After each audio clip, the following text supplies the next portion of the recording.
दोस्तों, आज मैं आप लोगों को एक मेंढक और एक जमींदार की बेटी की प्रेम कहानी सुनाऊंगी। अगर इससे पहले आप मेरे चैनल पर नए हैं तो प्लीज़ मेरे चैनल को सब्सक्राइब करें, वीडियो को लाइक और शेयर करें। तो आइए कहानी को सुनते हैं। एक बार की बात है, एक पहाड़ी पर एक किसान और उसकी पत्नी रहा करते थे। वह किसान बहुत ही मेहनती और वफादार था। दोनों पति पत्नी अपने खेतों में दिन भर काम करते और शाम को घर आकर दोनों साथ बैठकर खाना खाते और फिर सो जाते। उनको बस एक ही दुख था कि अभी तक उनको कोई बेटा या बेटी नहीं था।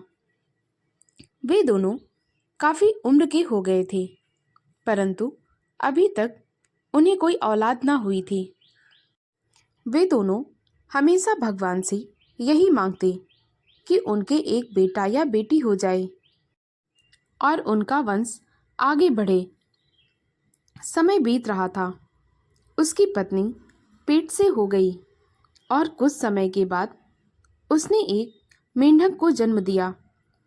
मेंढक को देखते ही किसान की पत्नी बहुत हैरान रह गई और सोचने लगी, यह क्या, मुझे तो एक मेंढक पैदा हुआ है।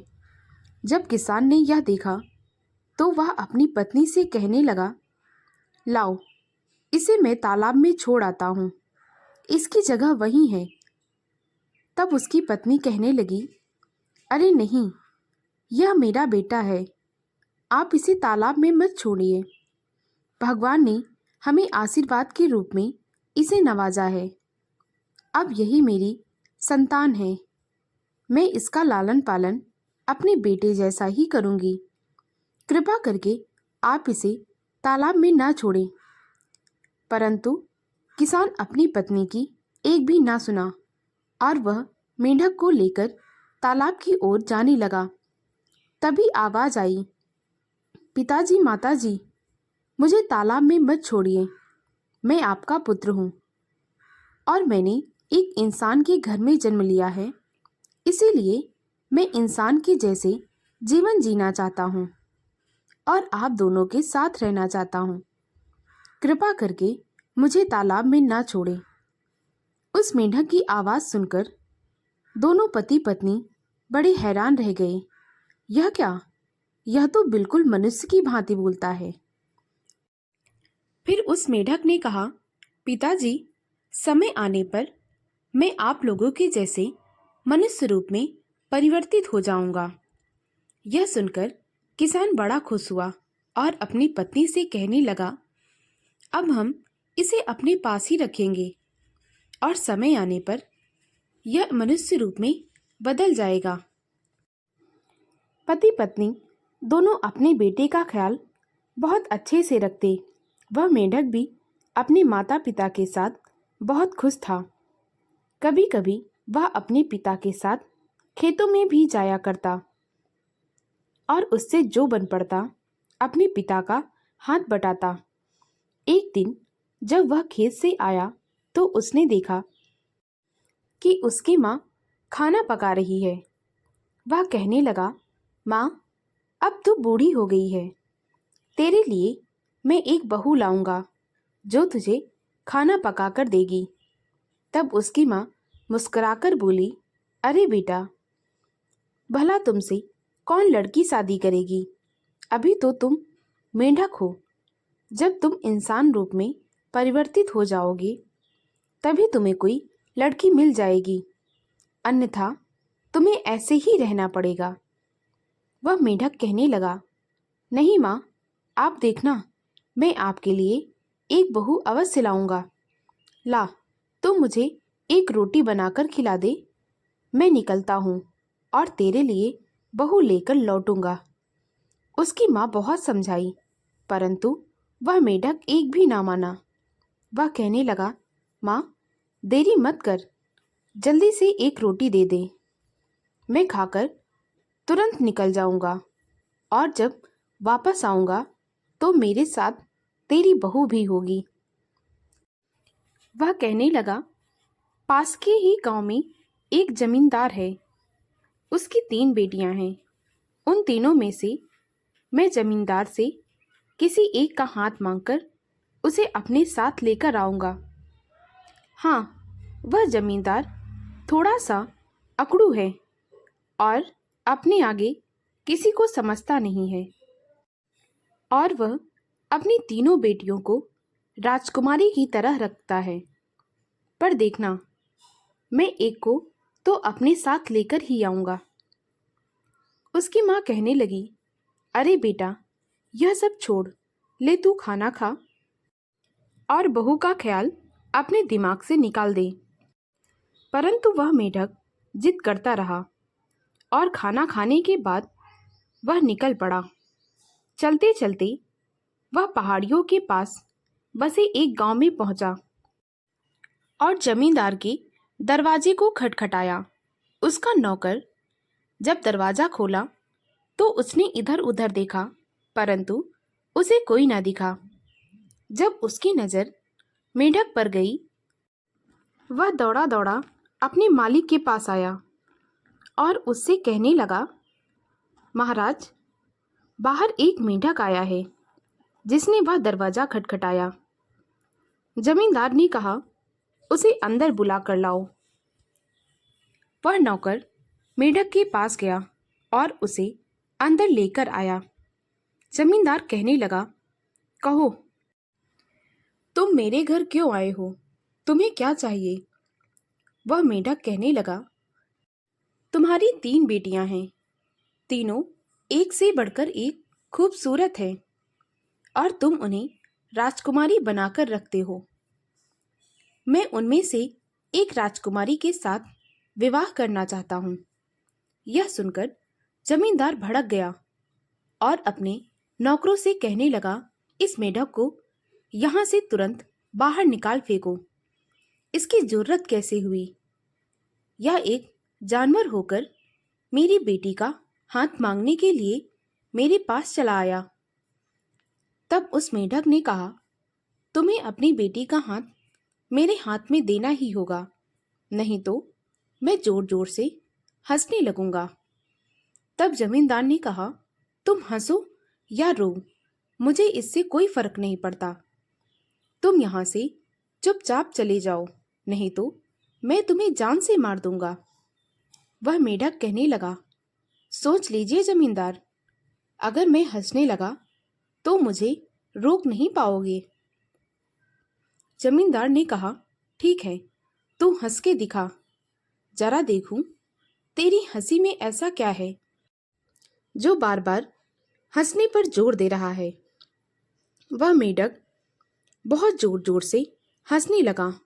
आसमान में बिजलियां कड़कने लगी, पूरा महल हिलने लगा। सभी लोग आपस में एक दूसरे से टकरा रहे थे। राजा ने देखा कि यह तो बहुत ही बड़ी विपदा आन पड़ी है। तब राजा ने उस मेढक से कहा, अरे रुक जाओ, हंसना बंद करो। तब मेढक ने कहा, मैं तभी रुकूंगा जब तुम अपनी बेटी का विवाह मेरे साथ करने के लिए राजी हो जाओगे।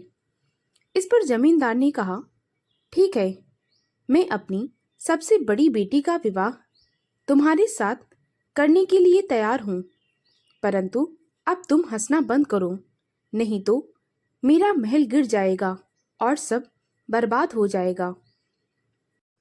जैसे ही वह जमींदार मेढक से अपनी बेटी का विवाह करने के लिए राजी हो गया, मेढक ने हंसना बंद कर दिया।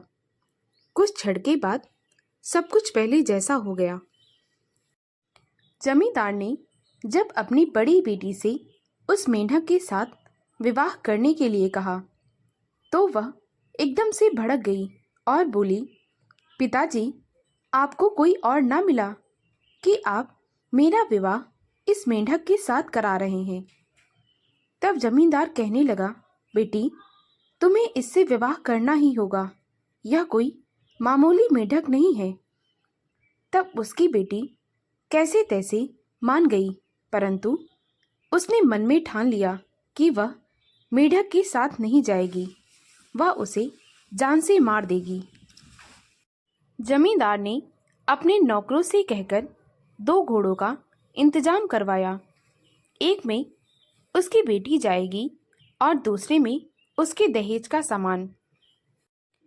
मेढक दोनों घोड़ों और बड़ी राजकुमारी के साथ जमींदार के महल से बाहर निकल गया और कुछ दूरी जाने के बाद जमींदार की बेटी ने अपने घोड़े से उस मेढक को कुचलने की कोशिश कर रही थी, परंतु वह मेढक इधर से उधर फुदक फुदक कर चल रहा था, इसलिए उसकी यह योजना बिल्कुल फेल हो गई।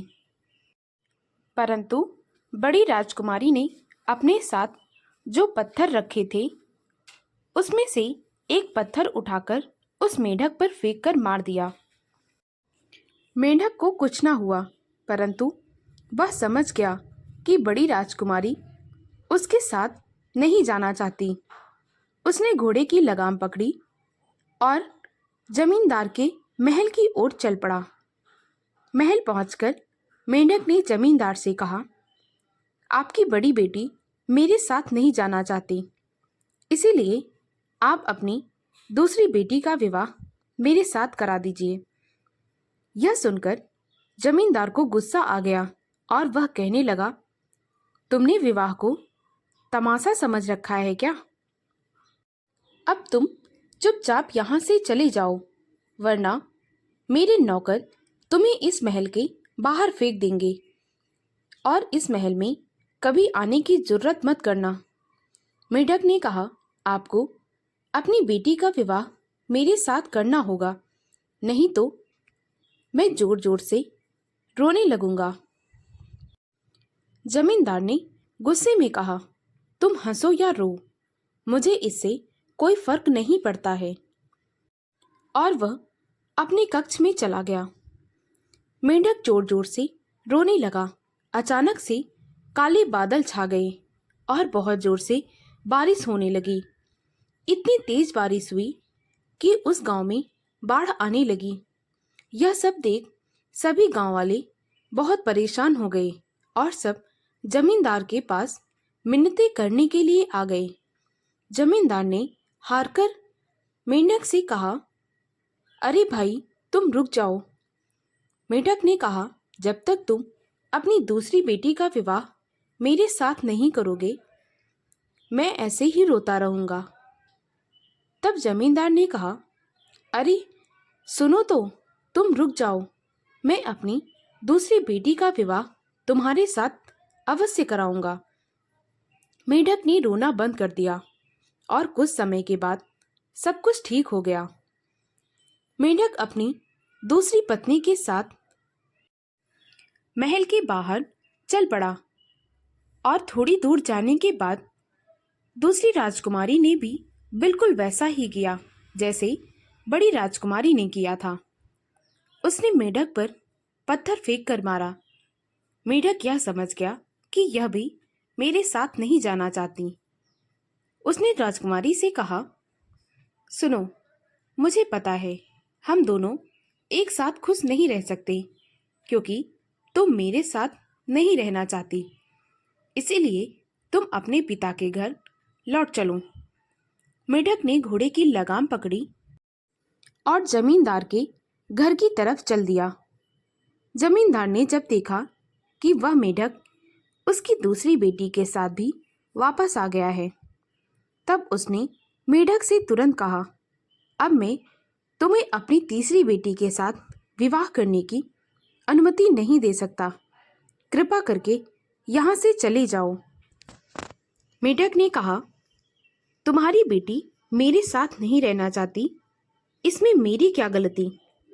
तुम्हें अपनी तीसरी बेटी का विवाह मेरे साथ करना ही होगा और मैं जानता हूँ कि वह मेरे साथ अवश्य जाएगी। जमींदार ने कहा, अब तो मेरी सब्र का बांध टूट चुका है, तुम यहाँ से चुपचाप जाओ, नहीं तो इस बार मैं तुम्हें जान से मार दूंगा। जमींदार ने अपनी तलवार निकाली और जैसे ही मेढक पर वार करना चाहा, मेढक इधर उधर फुदकने लगा। धीरे धीरे जमींदार के महल के टुकड़े इधर उधर गिरने लगे। जब जमींदार ने देखा कि उसका महल टूटने लगा है और वह मेढक फुदकना बंद नहीं कर रहा है, तब जमींदार ने मेढक से कहा, अरे भाई, तुम रुक जाओ। मैं तुम्हारा विवाह अपनी सबसे छोटी बेटी से अवश्य करा देता हूँ। जमींदार ने अपनी सबसे छोटी बेटी का विवाह उस मेढक से करा दिया और मेढक अपनी तीसरी पत्नी के साथ उसके महल से निकल गया। इस बार छोटी राजकुमारी ने ऐसा कुछ नहीं किया। उसने मेढक के साथ ही अपनी किस्मत को स्वीकार कर लिया और वह मेढक के साथ खुशी खुशी जाने लगी। मेढक जब अपने घर पहुंचा तो उसकी माँ झाड़ू लगा रही थी। जब उसकी माँ ने देखा कि उसके बेटे के साथ उसकी पत्नी भी है तो वह चौंक गई। तब मेढक ने सारी बातें अपनी माँ को बताई। उसकी माँ ने अपनी बहू का स्वागत बड़े ही धूमधाम से किया और वे सब खुशी खुशी अपने घर में रहने लगे। बसंत ऋतु आई। उसके गांव में एक बहुत बड़ा मेले का आयोजन हो रहा था। वहां पर दूर दूर के राजकुमार आते थे जो घुड़सवारी करते थे, और जो घुड़सवारी को जीतता था उसे बहुत बड़ा इनाम मिलता था। मेले के दिन सभी लोग मेला देखने जाने लगे। तब मेढक ने कहा, आप सब लोग जाइए, मैं भला उस मेले में क्या करूँगा?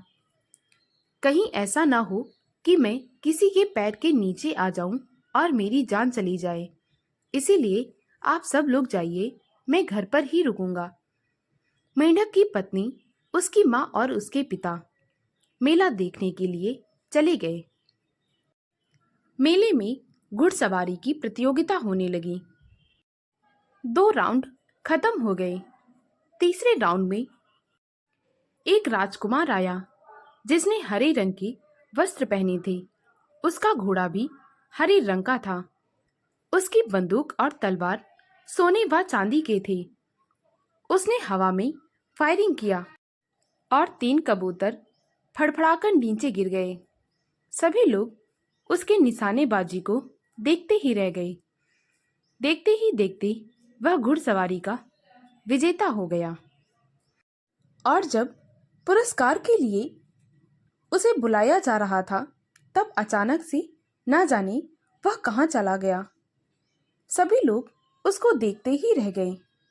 वह दूर कहीं बादलों में छिपता हुआ नजर आ रहा था।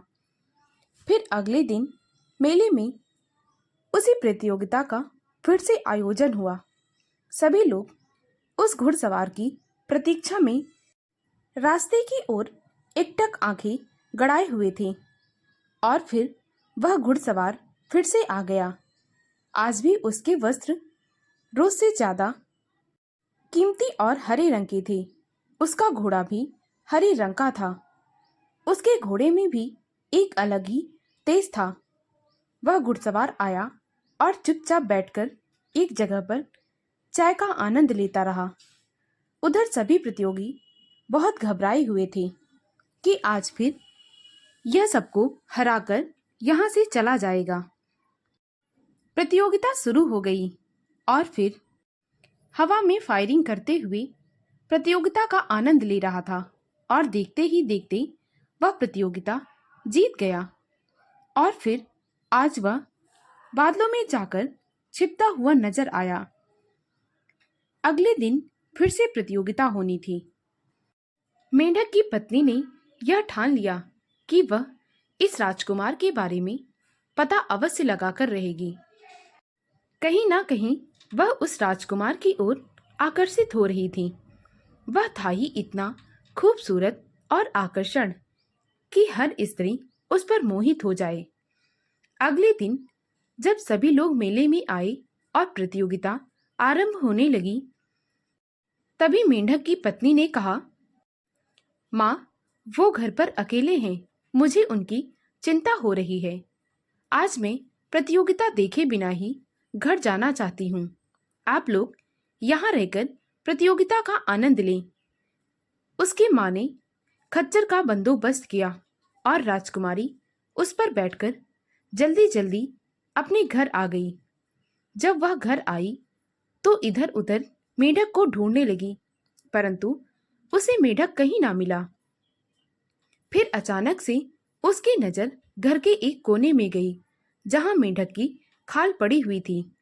वह समझ गई कि प्रतियोगिता में वह जो राजकुमार है कोई और नहीं बल्कि उसका पति है। वह खुशी से झूम उठी। अरे यह क्या, मेरा पति तो इतना सुंदर और आकर्षण है। हर स्त्री उसे पाना चाहती है। मैं कितनी सौभाग्यशाली हूँ कि वे मेरे पति हैं। परंतु आज तक इन्होंने यह बात सबसे छुपाकर क्यों रखी है? वे क्यों अपने इंसान रूप में नहीं रहते? मेंढक की खाल क्यों पहन लेते हैं? यह सब उसके मन में उसने उस मेंढक की खाल उठाई और उसे आग में जलाने के लिए चल पड़ी। जब वह उस खाल को आग में जला रही थी तभी वह राजकुमार वहां आ गया। जब उसने अपनी पत्नी को अपनी खाल को जलाते हुए देखा तो वह जोर से चिल्लाया, राजकुमारी, तुमने यह कैसा अनर्थ कर दिया है? तब राजकुमारी बोली, मैं इस खाल को जला दूंगी क्योंकि इसे पहनकर तुम मेढक के रूप में आ जाते हो। तुम इंसान रूप में मेरे साथ क्यों नहीं रहते? मैंने ऐसी कौन सी गलती कर दी जो तुम मुझे अपनी पत्नी होने का हक नहीं देते? आज मैं इसे जलाकर रहूंगी। तब उस मेंढक ने आग से अपनी खाल निकाली और कहने लगा कि मैं इंसान रूप में अवश्य आ जाता अगर तुमने इस खाल को समय से पहले ना जला दिया होता। उस खाल की सिर्फ एक टांग बची थी, बाकी सब कुछ जलकर राख हो गया था। तब मेढक ने सारी बातें अपनी पत्नी को बताई। वह कहने लगा, मैंने जन्म इस धरती पर इसलिए लिया था क्योंकि इस धरती पर मैं ऊंच नीच, गरीबी अमीरी, भेदभाव सब कुछ मिटाना चाहता था। और जिस दिन मेरा यह काम पूरा हो जाता मैं अपने इंसान रूप में आ जाता और फिर कभी मेढक ना बनता। मैं धरती माँ का पुत्र हूँ। यह सुनकर मेढक की पत्नी बहुत उदास हो गई और कहने लगी, मुझसे बहुत बड़ी गलती हो गई। देखते ही देखते उस मेढक की तबीयत खराब होने लगी और वह एक पत्थर पर गिर पड़ा। उसकी पत्नी चीख चीख कर रोने लगी और कहने लगी, मैं आपको कुछ नहीं होने दूंगी। अगर आपको कुछ उपाय पता है तो मुझे बताइए, मैं अवश्य करूंगी, परंतु मैं आपको कहीं ना जाने दूंगी। आपके बिना मेरा जीवन व्यर्थ है। तब मेढक ने कहा, तुम पश्चिम दिशा की ओर जाओ और तुम्हें सूर्य के समान लाल एक महल मिलेगा। वहां पर तुम भगवान से प्रार्थना करना, तो शायद मैं ठीक हो सकता हूँ। मेढक की पत्नी देरी ना करते हुए वह एक घोड़े पर सवार हो गई और पश्चिम दिशा की ओर निकल पड़ी। कुछ दूर चलने के बाद उसे लाल रंग का एक महल दिखाई पड़ा। वहां वह जाकर भगवान से अपने पति के प्राणों की रक्षा के लिए भीख मांगने लगी। भगवान ने कहा, तुम्हारी बातों में बहुत सच्चाई है, लेकिन तुम्हें इसके लिए कुछ करना पड़ेगा। मेंढक की पत्नी ने कहा, आप कहिए, मुझसे जो बन पड़ेगा मैं अपने पति के प्राणों के लिए अवश्य करूंगी। भगवान ने कहा, तुम्हारे पति ने जिस उद्देश्य के लिए इस धरती पर जन्म लिया था मैं उसे पूरा कर दूंगा, परंतु यह बात तुम्हें ही सबके सामने रखनी होगी।